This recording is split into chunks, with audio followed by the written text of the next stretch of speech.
Representative Nancy Mace of South Carolina is facing a bit of a staff revolt, according to the Washington Examiner. So, in a recent report, the Examiner notes that 3 staffers have left Mace's office just in the last week, with one source, at least, alleging that it's because of a toxic work environment. 2 of the staffers had resigned, while Chief of Staff and longtime Mace staffer Dan Hanlon was fired, according to the article. All 3 staffers are 4-year alumni of the Trump administration, with Hanlon being a day 1 Mace staffer. So the day 1 guy, gone. Now, the same source also claims that, oh, yeah, this? You ain't seen nothing yet. Oh, no. She's going to be pretty much out of staff by January. Again, this is according to these sources. Now, Mace has also lost 3 junior staffers in recent months to resignations, making 6 staffers in total that she's lost since October. That is some, look, that's a high turnover rate.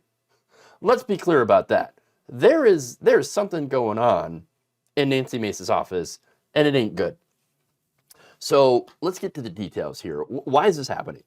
Well, the newest staff problems actually started when she voted to oust former House Speaker Kevin McCarthy.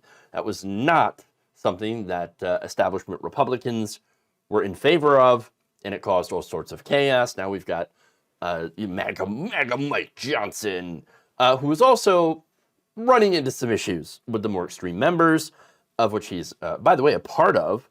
Not only did she get a lot of criticism from fellow congressmen, for example, Representative Greg Murphy blasted her on social media after the vote. He tweeted, "How about apologizing for causing this mess?" Again, she was one of the congressmen that, congresspeople who actually voted to oust Kevin McCarthy. So, now, aside from that, she's also been the subject of a lot of criticism for her own staffers because of the way that she conducts her office, and actually because of who she is. Back in November, the Daily Beast obtained a staff handbook written by Mace herself in 2021, along with interviews with 3 former aides, which explains that she's just a generally bad person, and it's not good or fun to work for her. So now, according to these staffers, Nancy Mace is obsessed with her own image, with getting on TV in front of the cameras as often, as much as possible. Now, of course, it's staffers' job to make sure that she gets on television, that she gets noticed, and so she had a booking quota for getting her on the air as many times as possible. Staffers were also required to draft at least 1 tweet for the congresswoman per day. Now, you might think, well, come on, at least one per day? That doesn't sound too bad, right? It's not too much. No, it turns out that's on top of all these other demands, some of them crazy. Beyond drafting press releases, website posts, and tweets, staffers on the communications team were also told they needed to book Mace on national TV outlet between 1 and 3 times a day, a staggering 9 times per week at a minimum, according to former staffers who had seen past handbooks and on local TV channels, at least 6 times per week. That's in addition to filing 25 new bills per year, passing 10 bills out of the floor of the House annually, and getting 1 bill signed into law annually. So, now wait a minute.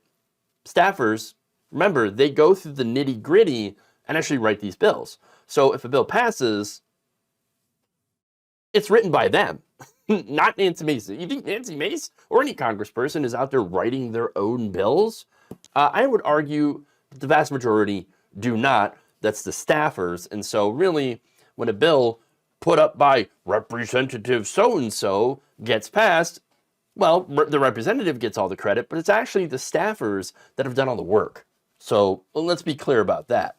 So, yeah, if it passes, they don't get the credit, but if it fails, well, I mean, the staffers probably will get yelled at. Let's be honest about that. And so, with all that, it kind of makes you wonder what people in Congress actually do. What do you actually do here for this? Because you're not really, writing bills or anything like that. What are you doing? Well, we already know the answer to that. Calling donors. Begging for money. And in the case of Nancy Mace, and by the way, she's not the only one, trying to get on TV to, helper brand. That's what it is. It's a brand. One former senior aide to Mace recalled asking themselves one question more and more during their tenure in her office. Quote, are we in a PR firm or working for a member of Congress? Well, I mean, I think it's pretty clear that most congressional members working for them is basically like working for a PR firm. That's all you're doing. Now, another staffer told the Daily Beast, it's not normal for a member to prioritize media and comms over actual legislation like that. In my experience with and other offices, comms serves to promote what the member is doing legislatively. In Mace's office, legislation served to get her more and more media opportunities. So that's her priority. Just get me in front of the camera. I must build my brand. Okay. All right. Now, that same report, by the way, found that she spent a third of her office's budget, their operating budget, on marketing. $500,000 on marketing. Marketing. So look, I know none of you are going to be shocked here that a politician is serving in Congress that has absolutely no core values than trying to make themselves more famous. Yeah, of course, grabbing more attention. It's what they do, right? But I think in this case, she actually goes beyond what normal members of Congress do. Look, here's the thing. Let's compare Marjorie Taylor Greene. She loves the attention. She loves going on podcasts. She loves going on shows. She loves getting in front of the camera. We know this, Marjorie Greene, okay? At the same time, she's also certifiably insane. She believes a lot of the stuff that she says, okay? That's who she is. She is crazy.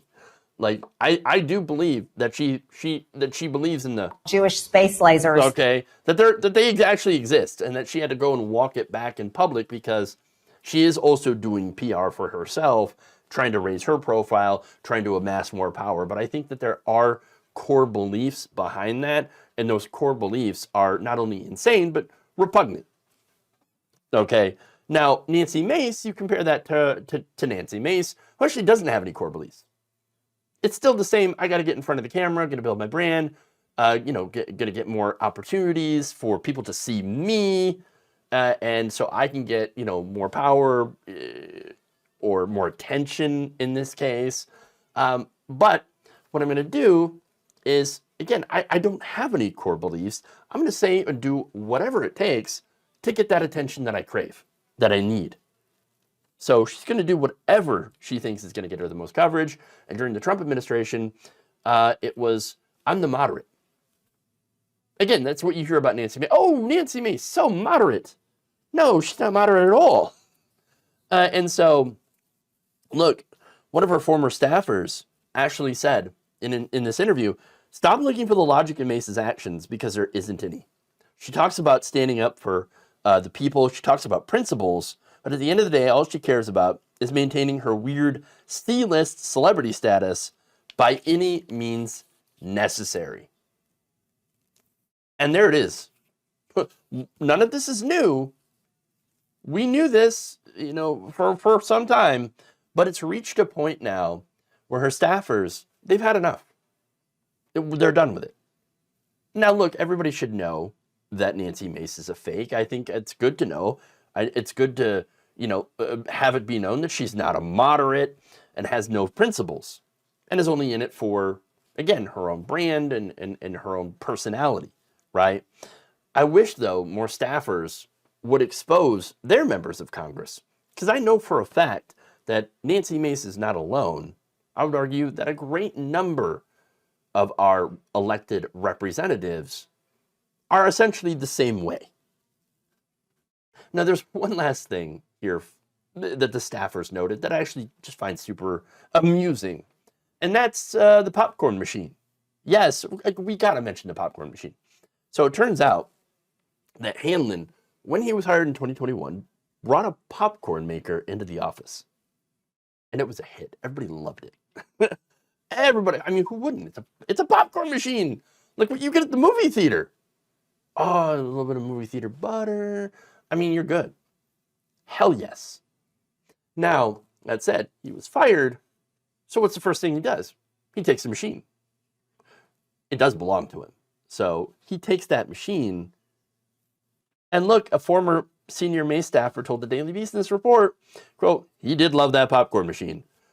Bro, I hear you. I would too. I can imagine the scene. Hanlon, he gets fired. He's like, oh yeah? Oh, you're going to fire me? Say goodbye to the popcorn machine. Yeah, I'm taking this back, Nancy. You can't have it. You can get microwave popcorn like everybody else. I'm out of here. Popcorn party at my place. Everyone's invited except for you, Nancy. Hey, look, maybe the best revenge isn't cold after all, but instead hot and buttery with just the right amount of salt.